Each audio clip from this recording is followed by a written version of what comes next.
tere! Tänases videos me räägime veidikene pikemalt pigmentatsioonist.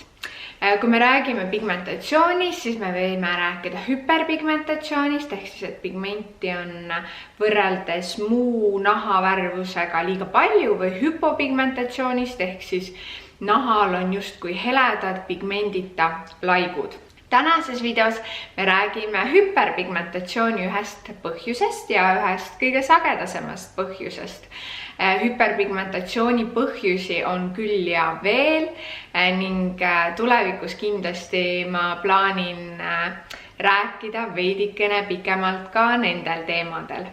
Aga tänases videos me räägime veidikene pikemalt sellisest nahamuutusest nagu solaarlentigod. Mis asjad on solaarlentigod ehk maksaplekid? Kas neil on mingisugust seost maksaga ning mida saab teha, et neid ei tuleks?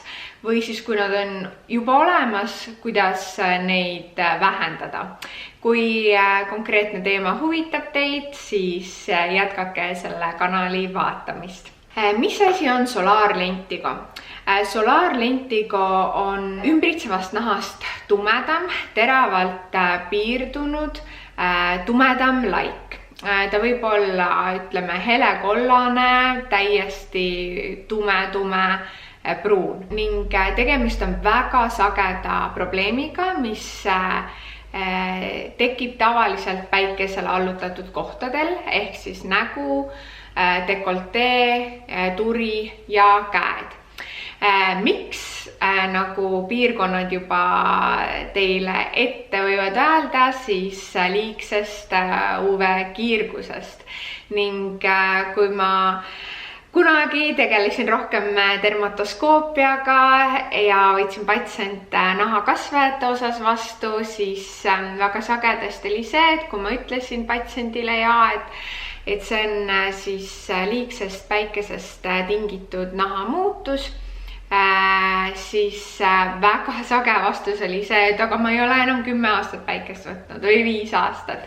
Et jah, probleem ongi selles, et nahk jätab meelde kõik asjad, mis me oleme temaga eluea jooksul teinud ning sagedasti ongi see, et meie päikesekoormus on suurem just teismeeas 20-ndates, siis me hakkame järjest vähem päikese käes viibima, aga ometi see päikesest tingitud nahakahjustus hakkab välja lööma, ütleme seal 30-ndates, 40-ndates. Ning põhiliseks siis sellise pigmentatsiooni ebaühtluse põhjustajateks ongi need samad solaarlentigod.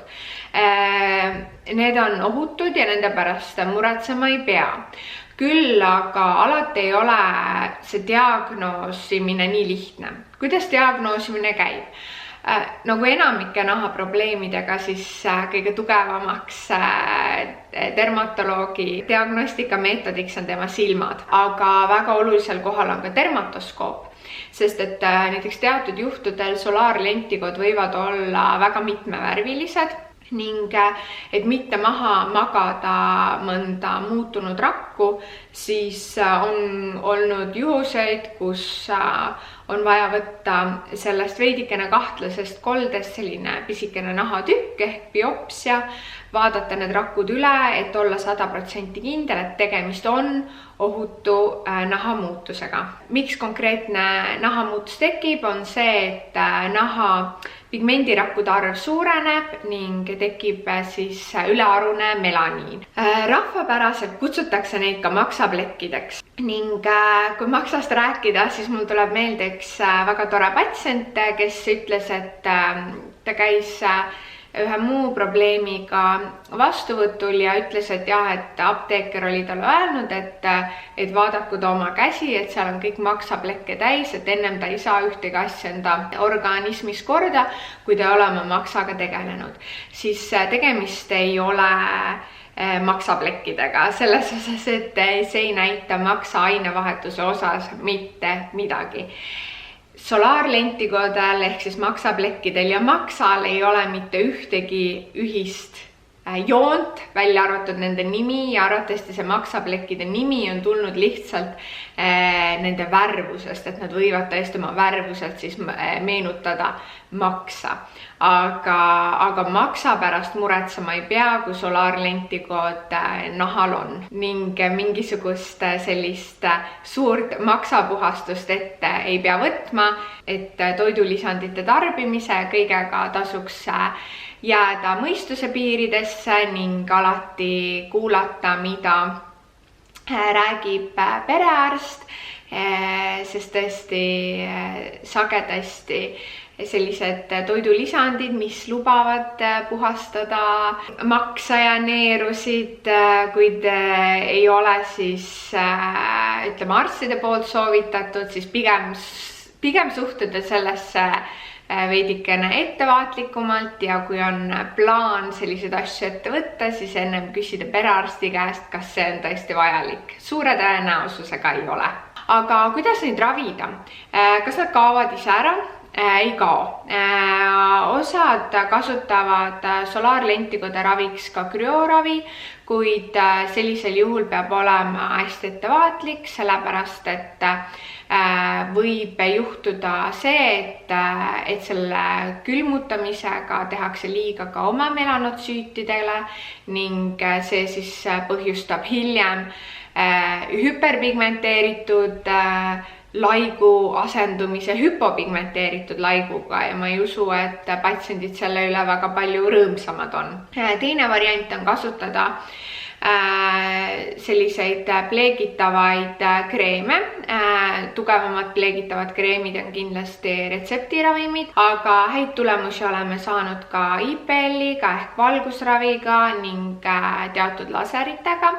Kuid kui juba solaarlentikod nahale on tekkinud, see näitab, et päikesekahjustus seal nahas on olemas ning kõige olulisemaks kreemiks ja ravivahendiks ühelt poolt siis juba olemasolevate solaarlentikode tumedamaks värvumise takistamiseks, aga ka, et ei tekiks uusi, on päikesekaitsekreemid.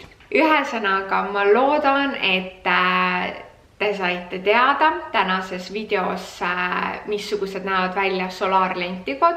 Kindlasti ma sooviksin südamele panna, et kui nahal on mõni kahtlasem nahamuutus, siis peaks kindlasti külastama dermatoloogi, et need asjad üle vaadata ennem, kui te lähete valgusravile või siis laserravile. Sellepärast, et teatud juhtudel, kuigi tegemist on ohutu nahamuutusega, mida võib eemaldada nii IPL-i kui laseritega, siis et olla 100% kindel, et tegemist on solaarlentikoga, on mõistlik ta enne ravimist üle vaadata. Aga ma loodan, et te saite tänasest videost, nagu ma juba ütlesin, veidikene teada, missugune solaarlentiga välja näeb. Kõige olulisemad on päikesekaitsekreemid ja alles siis tulevad muud ravimeetodid.